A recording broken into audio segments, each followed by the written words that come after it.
All of us are broken people. We need healing, and all this month we're looking at some of the tools that God uses to bring that healing. Dr. Rob Reimer is the author of Soul Care, 7 Transformational Principles for a Healthy Soul.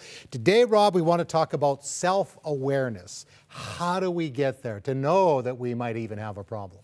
Yeah, you know, self-awareness is really the gateway to transformation. It doesn't guarantee it, but you can't get there without it. We use an expression lots of times in the U.S. We say, you know, what you don't know won't hurt you. But the truth is, what you don't know about your soul is already killing you.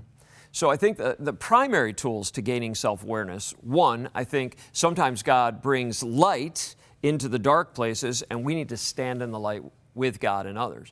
But two, sometimes we're truth-avoidant creatures. We're reluctant to receive the light God offers. That's why we need community again, where people hold up a mirror to us and go, do you know this about yourself? Do you see this?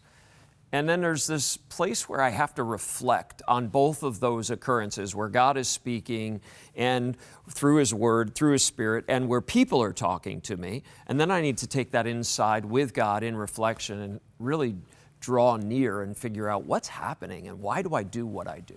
And even before we get to the 7 principles, we have to understand that we need, as you say, to get alone with God and to be just honest. Yeah.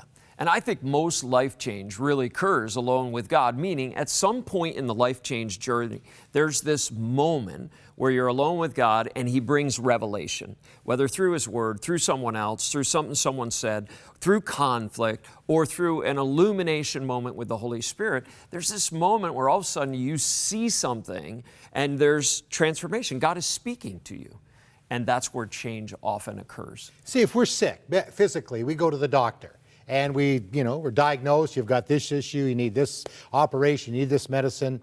But when it comes to matters of the soul, it's the same thing. If we don't deal with it, it's deadly. Absolutely. And again, so often what happens is we deal with symptoms. If you're sick and you go to the doctor may treat symptoms, but he's going to find the disease. He wants to get the disease. If he gets the disease, he can bring a cure. He can't cure you by treating symptoms. So sin management and behavior management often doesn't bring the cure. This is why Jesus says stuff like, it's out of the overflow of the heart that someone speaks, thinks, or acts, right? Because He talks about adultery as part of flowing out of the heart. That's an action. And so much of this stuff is coming from the inside. My favorite soul care question, what's underneath that behavior? Well, yeah. Why do you do what you do? What's underneath that? Don't come and say, well, I struggle with pornography. Well, yeah, lots of people do. What's underneath that? What's driving that behavior? Sin management, boy, that's an interesting expression. When you think about that, that's what religion is. Yeah, it's to make it look good on the outside, but we're dying on the inside. Yeah, and that was the Pharisees.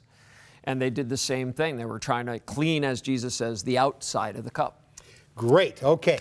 And here's how you get your copy of Soul Care, 7 Transformational Principles for a Healthy Soul.